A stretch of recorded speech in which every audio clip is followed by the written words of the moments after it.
Então, bem-vindos ao Seminário Internacional de História Religiosa e Medieval, cujo tema neste ciclo é Santuários, Relíquias e Peregrinações. Hoje temos connosco a Renata Cristina do Nascimento, da Universidade Estadual de Goiás e da Pontifícia Universidade Católica de Goiás. A professora Renata é licenciada e mestre em História pela Universidade Federal de Goiás, fez o seu doutoramento igualmente em História, mas pela Universidade Federal do Paraná, em 2005. Realizou depois um estágio de pós-doutoramento na Universidade do Porto e na Universidade Federal do Paraná, onde tinha feito o seu doutoramento. Atualmente é professora associada na Universidade Federal de Goiás e da Universidade Estadual de Goiás e da Pontifícia Universidade Católica de Goiás. Tendo como linha de pesquisa, de investigação, o poder e as representações, é investigadora do Núcleo de Estudos Mediterrâneos e da Rede Luso-Brasileira de Estudos Medievais. Na qualidade de investigadora, integra igualmente os grupos de pesquisa Cultura, Poder e Representações e o Grupo de Estudos Ibéricos. Em termos temáticos, sobressai na sua investigação a história da Península Ibérica, a religiosidade medieval, sobretudo no que se refere ao estudo das relíquias, da santidade e das peregrinações. Particular destaque merece a sua participação no projeto de investigação intitulado O Santo de Lenha em Portugal, uma relíquia de prestígio, séculos XIII e XIV. Para além disto, é autora de diversos artigos, livros e capítulos de livros. Hoje vai-nos apresentar uma comunicação intitulada Vivências Religiosas e Espaço Sagrado no Interior do Brasil. Renata, pode começar. Obrigada, professor Paulo. Boa tarde a todos. Para mim é uma felicidade, um prazer, estar participando desse seminário tão importante, de excelência, um seminário de excelência que já tem uma duração aí já de quase 2 anos. Então, parabenizo pela atividade e agradeço ao Instituto de Estudos Medievais, especialmente nas pessoas, dos organizadores desse seminário de História Religiosa, o doutor Paulo Catarino Lopes, doutor João Inglês Fontes. É sempre um prazer participar de atividades com vocês. Tá? Muito obrigada pela oportunidade. A reflexão dessa tarde, ela tem por título Espaços Sagrados e Vivências Religiosas no Interior do Brasil. É uma tentativa também de trazer uma temática que parte de um dos meus 2 projetos de pesquisa. Eu tenho atualmente 2 projetos, um mais voltado à questão das relíquias em Oviedo, e esse projeto que a gente trabalha aqui, da nossa região, que traz uma reflexão, uma discussão sobre espaço e memória cristã presentes no estado que eu vivo, que é o estado de Goiás, no interior do Brasil. Nesse sentido, nós escolhemos 3 representações artísticas. Dessas 3, hoje eu vou falar de uma.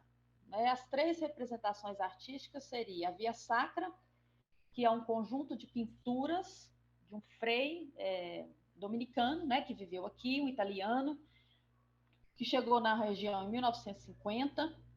É um conjunto de obras de arte que ele pintou em 1965. O segundo conjunto é a Via Dolorosa, de uma cidade aqui perto. São esculturas que ligam 2 igrejas muito simbólicas da região. Uma se chama Basílica do Divino Espírito Santo, Pai Eterno, e a outra é a Igreja do Santíssimo Redentor, onde se encontram-se relíquias de um santo que até agora ele não completou o processo de canonização, ele é beato, que é o Padre Pelágio. Nessa cidade se reúnem por ano, uma cidade pequena, que se reúne mais de 1 milhão de peregrinos, todo mês de junho. Então, é uma coisa impressionante a vivência religiosa nesse espaço. E o terceiro espaço da pesquisa, que é o que eu vou falar efetivamente hoje, é um painel artístico de uma catedral do interior, que se chama Catedral do Divino Espírito Santo, localizada numa pequena cidade, que é a cidade de Jataí. Então, antes da gente entrar especificamente nesse aspecto, eu quero compartilhar aqui minha tela para apresentar um roteiro, o roteiro do que eu estaria, que eu vou estar trabalhando hoje. Se o compartilhamento der algum problema, eu peço o Pedro para me avisar, tá? Tá ok, Pedro? Certo? Então, agora eu não vejo mais vocês, Vejo aqui minha tela. O título, está apresentado aí na coisa. Deu certo, professor Paulo? ok? Sim. Então, o roteiro de apresentação, né, dessa fala seria, sim, considerações iniciais, depois vou falar um pouco dos referenciais teóricos, né, que venho estudando mais especificamente para essa pesquisa. No terceiro momento, né, o espaço sagrado na obra de Cláudio Passo, falecido em 2016. E o quarto ponto, as representações artísticas, em que eu vou trabalhar especificamente esse painel. Bom, esses espaços e representações, eles têm interesse para a discussão histórica, pois tentam reproduzir uma topografia, né, da Terra Santa e propiciam também aos fiéis uma experiência mais sensitiva. São espaços teatrais, né, que colaboram na ampliação dessa emoção, especificamente numa elevação espiritual. Também, né, claro, tem uma função catequética, uma função pedagógica, ao reproduzirem uma linguagem simbólica e um objetivo, né, mais concreto. É uma representação imagética, né, de algo considerado espiritual. Depois eu vou trabalhar alguns elementos desse painel. É uma ideia, né, perpassa pela ideia de que o invisível está presente e se faz visível. É um resgate do passado, né, em que a transmissão visual de uma lembrança coletiva fortalece a memória. É uma forma de associação entre memória coletiva e memória individual. É claro que essa pesquisa, né, realizada por uma historiadora, ela apresenta algumas dificuldades. Entre essas dificuldades, né, eu penso, talvez as mais prementes seriam uma discussão, né, que perpassa também pela história da arte, não somente pela história. É uma pesquisa interdisciplinar e também faz concessões, né, à ideia de medievalidade, de medievalismos, de contemporaneidade, né? Então, esses eu penso que são os principais desafios que tenho enfrentado na realização desse trabalho, dessa pesquisa sobre vivências religiosas no Brasil, né, no interior do Brasil. A fundamentação teórica, já trabalho, né, já há alguns anos com esses livros muito conhecidos, né, são referências teóricas já muito trabalhadas, mas que são essenciais no desenvolvimento dessa pesquisa. Primeiro, o livro... Renata, só por favor, é possível expandir o PowerPoint? Suspender? Não, expandir, alargar. Aumentar? Deixa eu ver se eu consigo, professor. Eu quase não trabalho com o... Basta ir àquela tela cá embaixo, ao pé do botãozinho para ampliar.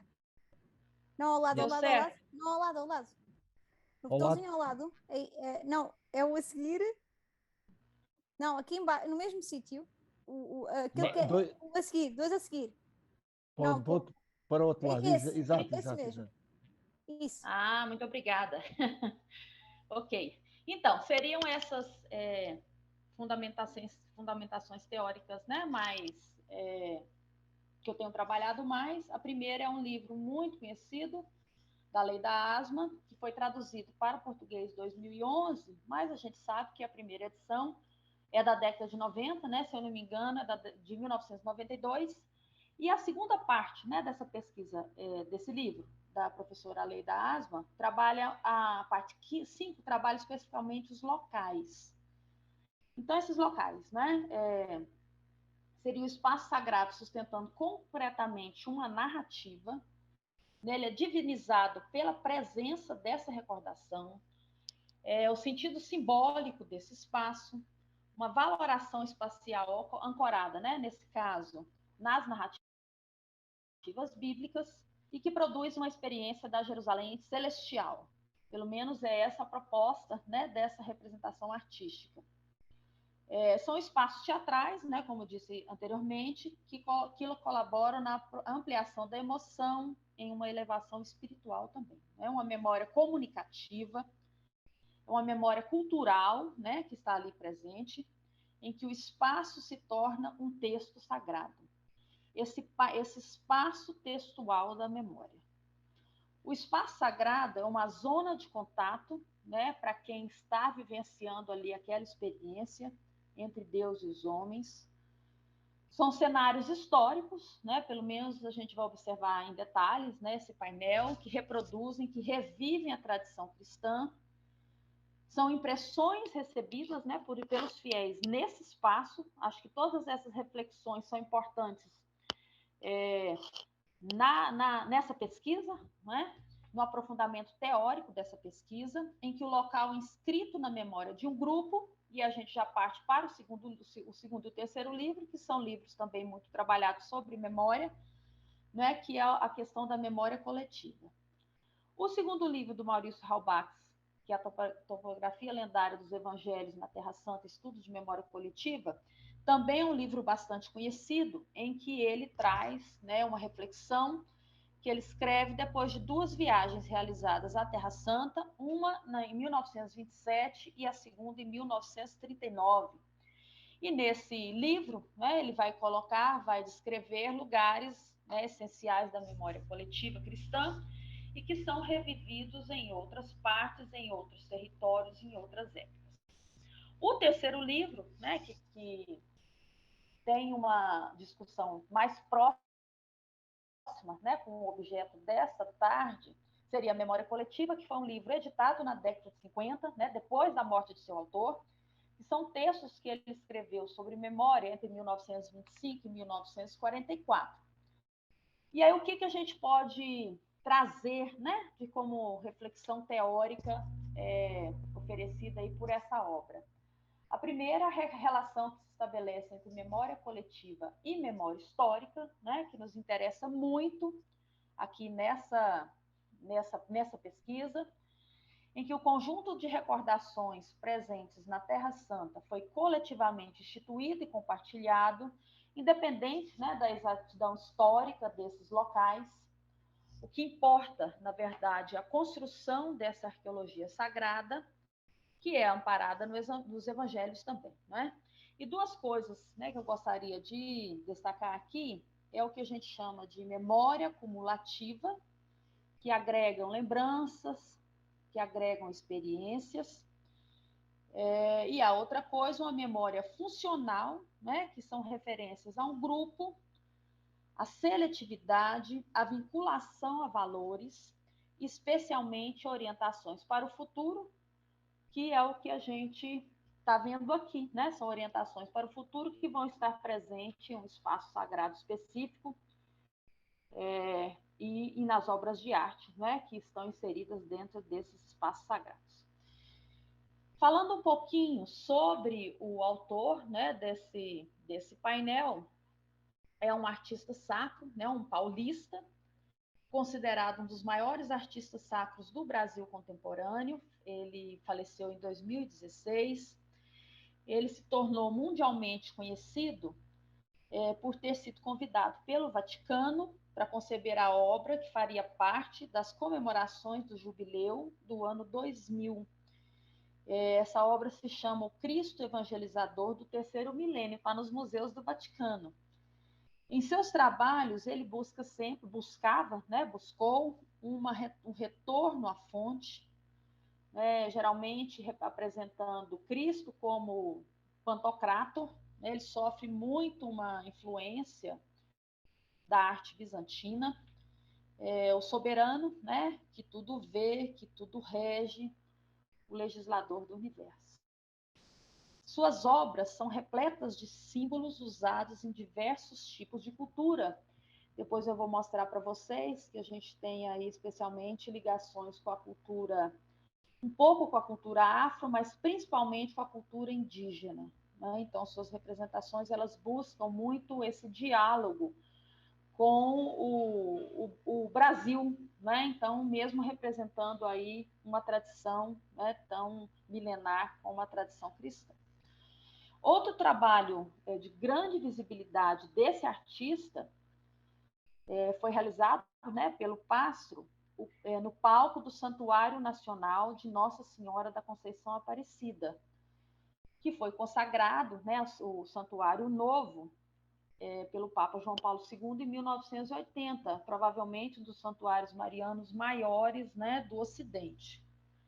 Nesse espaço, né, no Santuário Nacional, o artista Cláudio Pastro esteve à frente do projeto de decoração interna, né, eu me lembro bem ali, incluindo principalmente os painéis, os vitrais também, né, ficaram a cargo do Pastro. Nesse ambiente de visibilidade, né, enorme, é uma cidade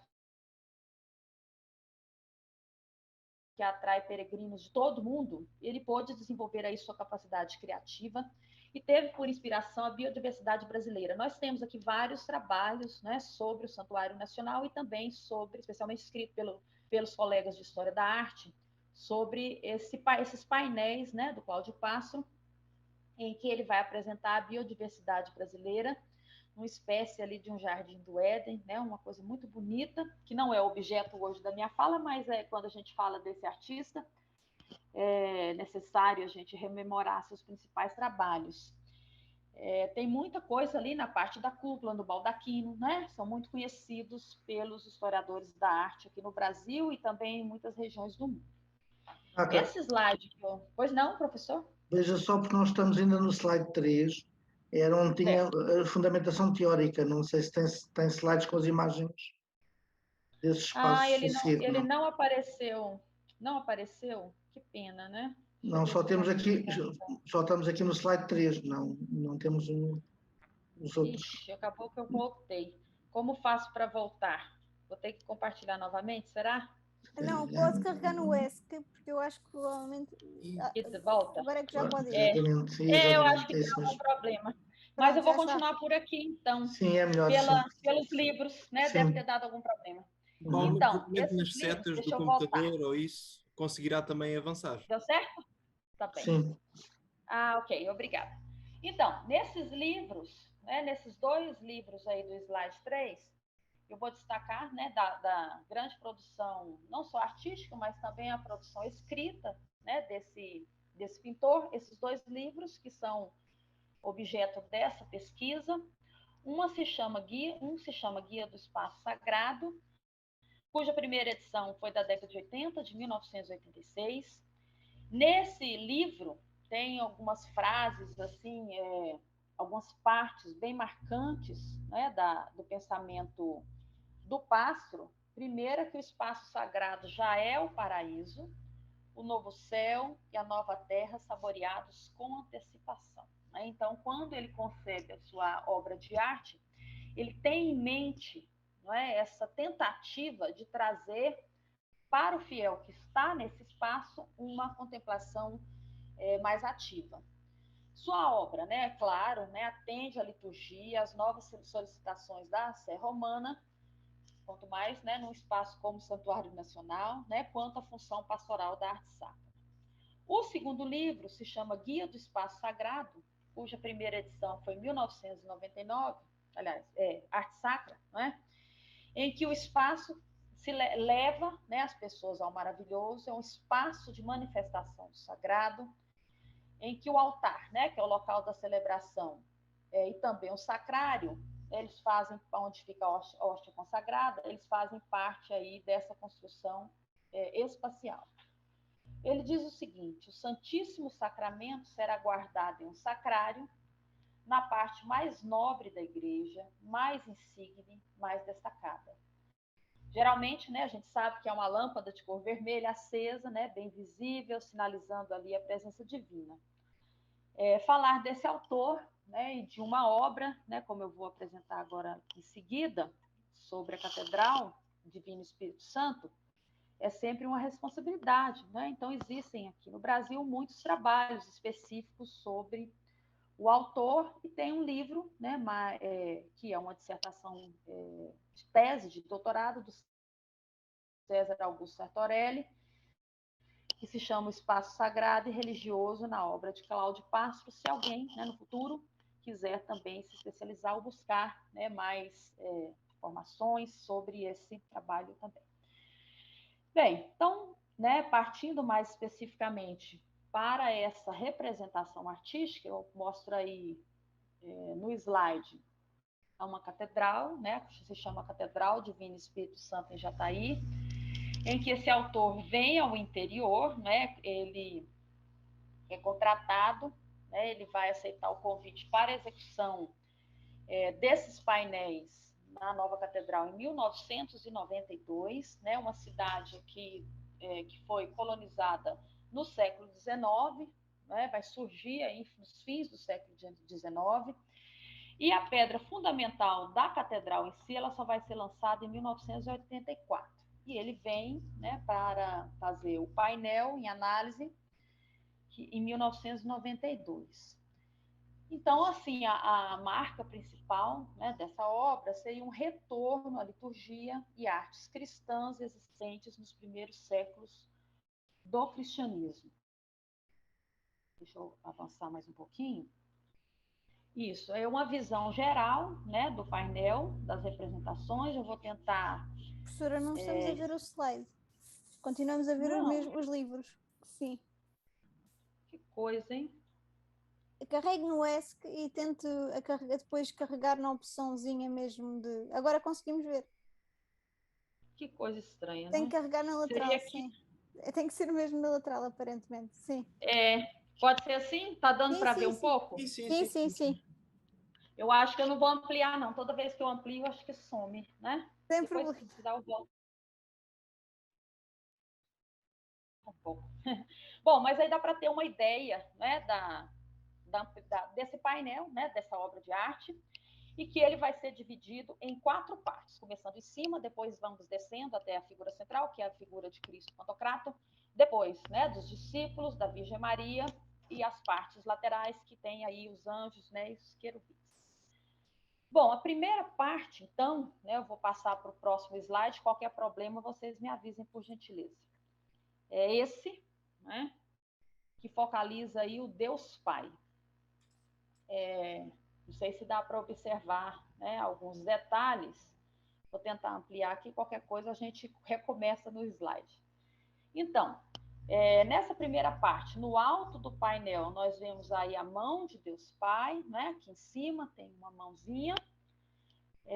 Na verdade, a ideia é que esse painel começa com a criação do mundo, com a criação do homem. A gente observa a mão de Deus criando Adão e Eva. Né, voltando ali ao Gênesis, vocês observam aí que tem vários pássaros, né, alguns animais da biodiversidade brasileira, né, um mico ali do lado, que seria a representação do Jardim do Éden. Essa mão tem 3 dedos esticados para representar a Trindade Santa e 2 recuados, que seria aí o homem e Deus. Né? Então dá para ver um pouco essa primeira parte, que é bem em cima, né, do painel, antes da gente chegar na segunda parte, que vai focalizar o Deus Filho. A segunda parte, então, seria essa. Agora acho que eu aprendi, né, finalmente. Que tem também uma visão geral do painel, em que nessa do Deus Filho, né, o centro do painel é o Deus encarnado. Nós observamos aí, né, o rosto de Cristo, que é moreno, com os olhos escuros, né? Então, voltando um pouco nessa questão étnica brasileira. Ao lado da cabeça de Cristo, nós temos 7 lâmpadas, né? Não dá para ver assim perfeitamente, mas para ter uma ideia ali, né, de quais seriam esses desenhos ao lado do rosto de Cristo. Essas 7 lâmpadas corresponderiam aos 7 Espíritos de Deus. Vocês podem me perguntar assim, de onde você tirou essas informações, né? Eu li um documento que o artista deixou na catedral, né? Também conversei que a gente quase não tem nada escrito, só tem um texto escrito sobre esse painel, né? Do ponto de vista acadêmico, que foi eu mesma que escrevi e foi publicado no ano passado, em um livro que se chama Medievalismos. Mas, né, na documentação da catedral, nós temos um relato e também eu busquei, né, algumas informações sobre a simbologia desse trabalho, o relato do artista, né, que foi feito aí na década de 90. Em volta de Cristo, existe uma grande árvore, né, vocês observam aí alguma folhagem, né, deve ser o máximo que vocês estão conseguindo visualizar, com 12 ramos que representam os 12 apóstolos. Então, como toda obra de arte, especialmente uma obra de arte de grande simbolismo, uma obra de arte sacra, todas as coisas, né, nós temos que buscar aí também seus signos, suas representações. A ideia do artista seria de que Cristo é o Cordeiro Pascal. É interessante a gente estudar a obra, o espaço sagrado, e a parte escrita também, né? Que Cláudio Pássaro tem toda essa tradição escrita, que a gente consegue conceber bastante a ideia, né, artística, a ideia visual, a ideia religiosa que ele pretende aí representar. Então, dos pés de Cristo, né, debaixo do trono, não sei se dá para visualizar um pouco isso, de onde ele está sentado, sai aí um rio, né, parece umas linhas, seria aí o rio da vida. E esse Cristo, Pantocrator, né, abaixo a gente tem a Virgem, e abaixo da Virgem está, né, e sob a cátedra do bispo, né, sob a cadeira do bispo, essas representações, então, tudo, né, muito bem construído e com grande simbolismo.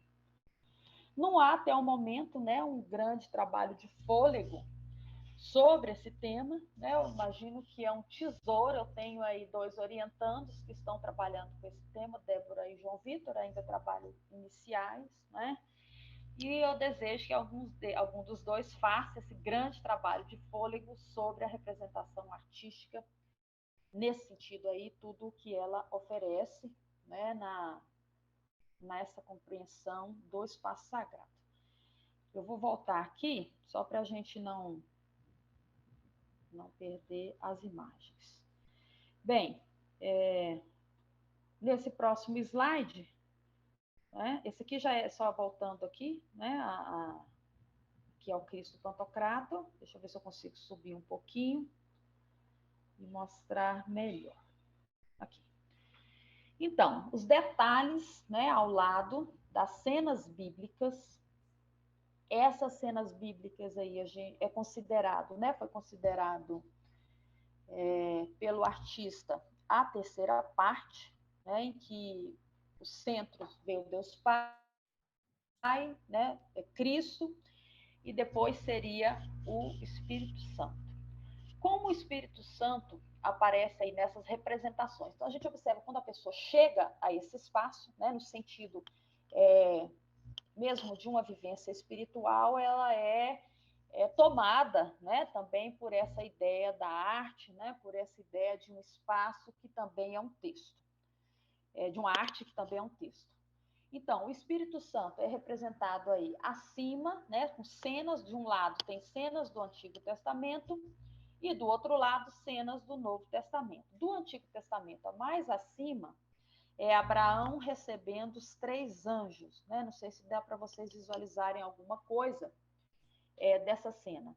A segunda cena já é Moisés na sarça ardente, né? Quando a gente chega a esse espaço, a gente sabe, quem conhece, né, bem aí a narrativa bíblica, a gente já visualiza bastante nessas cenas bíblicas, de grande impacto.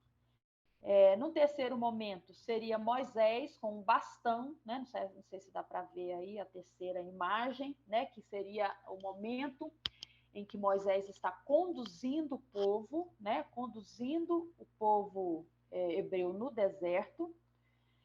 Na quarta parte é uma caveira, né? Acho que a caveira dá para a gente visualizar melhor, que é o símbolo, né, do livro aí de Ezequiel, né? Especialmente aquele versículo que, né, seria aí a representação que o artista trouxe do Espírito Santo, em que diz: o meu espírito pode soprar sobre os esqueletos e dar novamente vida à morte. E a quarta representação está um pouco maior, né, dá para visualizar melhor, que é, obviamente, né, Elias subindo aos céus em um carro de fogo, né, que também seria mais uma simbologia aí do Espírito Santo. Isso em relação às representações do Antigo Testamento. Em relação ao Novo Testamento, nós temos também 5 representações, né, cenas do Novo Testamento. Lá em cima é a Anunciação, né, o começo dessa narrativa, em que o anjo Gabriel aparece aí a Virgem Maria. O segundo, o batismo de Cristo, dá para a gente ver ali a pomba descendo, né, sobre Jesus, né, o batismo de Cristo por São João Batista no Rio Jordão, em que essa pomba, né, o que a ideia é representar também o Espírito Santo já, né, com as cenas do Novo Testamento. A terceira representação, no canto, é Jesus na sinagoga, né, em Nazaré, em que Jesus lê: o Espírito de Deus está sobre mim, né, seria esse o versículo que a gente vê na narrativa escrita do artista sobre essa obra, né, no documento que ele deixou na catedral em relação às simbologias. Na quarta imagem, né, na quarta cena, é a crucificação, né, que é uma cena muito importante, uma cena central. A gente observa que ela está mais próxima ao círculo, né, do painel, ao círculo central, em que a ideia, né, que é da crucificação, ali tem 3 personagens, seria Maria, João e Jesus. Então, a ideia seria voltar àquele versículo que diz: Pai, em tuas mãos entrego o meu espírito, bem no momento em que Cristo realmente morre, né? Tem o espírito de volta a Deus. E a última cena, pessoas sentadas, né? Tem aí umas cenas de homens de costa, né? Acho que dá para observar um pouco, e uma cabeça acima, que seria a cabeça de Cristo, em que Jesus sopra aos apóstolos o Espírito Santo. Então, a gente observa bem a concepção artística, né, e representativa desse espaço sagrado aí. Então, vou voltar aqui só para a gente não ficar sem acento. Bom, o quarto slide, né, apresenta as partes laterais dos arcanjos e dos querubins. Opa! Então, aqui, deixa eu ampliar um pouquinho. Isso, né, arcanjos e querubins. Na lateral esquerda, nós temos, né, ao lado do presbitério, 3 arcanjos, né, representando aí Rafael, Gabriel e Miguel. Do lado direito, os querubins, né, onde está o Santíssimo, e seriam 3 querubins, né, que corresponde a Deus, né, a ideia é que seria esses 3 de um lado e 3 do outro, dizendo que Deus é 3 vezes santo, né, santo, santo, santo é o Senhor.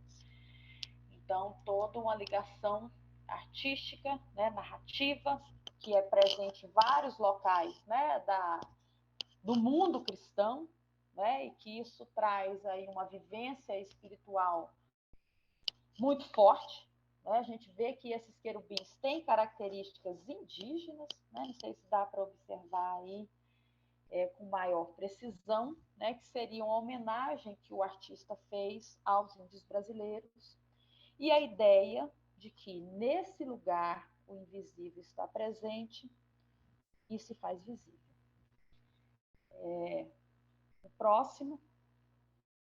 A próxima representação, né, já descendo aí, seria a Virgem e os apóstolos. Deixa eu só pegar aqui. Virgem e os apóstolos, né, no lado esquerdo. Os apóstolos, ainda estou trabalhando essa representação final, não é? Porque cada uma delas tem aí seus signos, a simbologia, né? Em que a gente também está chegando aí, né? Mas só para tentar finalizar essa ideia do painel central e dos painéis laterais na construção de um espaço sagrado. Bom, as minhas principais preocupações, né? As minhas questões centrais no realizar dessa pesquisa, tentando cumprir aqui meus 45 minutos de fala, seria, primeiro, esse simbolismo, né, do espaço sagrado, né,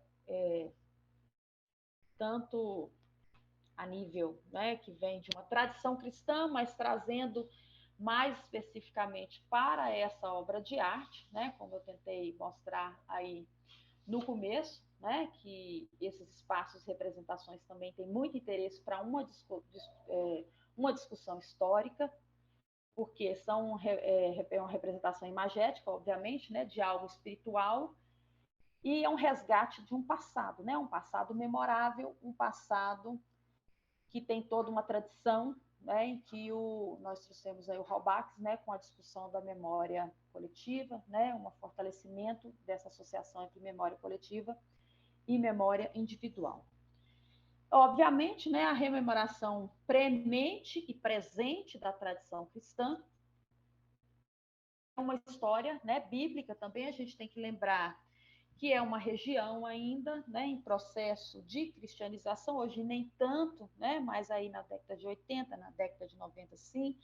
Então, teria aí um objetivo de catequese, né, muito premente, com personagens mais próximos da realidade física, né, dos brasileiros. A gente vê também os apóstolos que têm características mais negras, né, como os querubins são índios, né? Então também essa aproximação do fiel com a representação artística, né? Ele se vê nessa representação artística, então não é exatamente uma leitura só da tradição europeia, né? Ou só da tradição bizantina, mas também uma leitura artística, né, brasileira.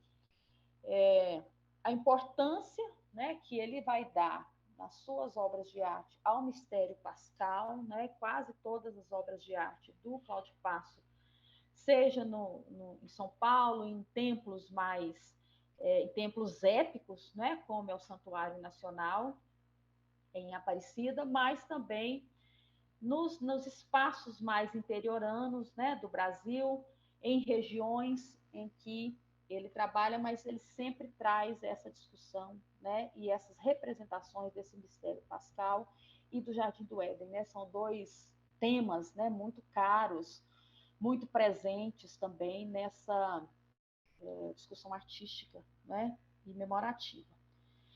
E a última coisa, né, um dos últimos aspectos que eu gostaria de destacar nessa leitura, nesse tempo que nós tivemos aqui para refletir um pouco sobre vivências religiosas e espaço sagrado no interior do Brasil, seria, né, a questão da materialidade da fé, né, através de objetos e representações. Nós temos isso em relação a relíquias, né, que também é algo bastante discutido e estudado, né, pelo grupo que organiza, né, seminário de história religiosa, a perspectiva que eu tento trazer, né, baseando em outros autores, especialmente em A Lei da Asma e no Halbach, é de um espaço enquanto fé concreta, não é? Assim como as relíquias, em que a intenção é que o fiel viva aí, né, uma experiência, né, uma experiência de grande espiritualidade, né, que eu quero mostrar só por último o lado esquerdo, mais especificamente. Deixa eu ver se eu consigo colocar isso. Desses apóstolos, para vocês observarem as características também regionais, né, brasileiras, né, de uma população muito mestiça, certo? Então, tudo isso, né, assim como as relíquias, é possível aos fiéis tocar nessa sacralidade, sentir essa sacralidade, também através de uma obra de arte. Não é uma obra de arte que vai ocupar a igreja toda, né? Ela é mais no painel, mas ela tem também esse objetivo mais sensível, né? Mais sensitivo, de trazer, né, essa vivência religiosa mais profunda nesse espaço aí, né? Então, por último, agradeço aqui, né, nesse meu tempo, por poder compartilhar um pouco dessa pesquisa também, que não é eu trabalho mais com a história das relíquias cristãs, né, mas, assim, né, uma intenção também de colaborar na discussão artística, na discussão memorativa do país que eu vivo, da cidade, do local, né, onde também eu resido, né, uma cidade relativamente próxima. Então é isso, tá? Muito obrigada a todos pela paciência, por terem me escutado aqui. E é isso, tá? Muito obrigada, professor João. Então eu repasso a palavra para o senhor ou para o professor Paulo. Tá? Muito obrigada. Okay.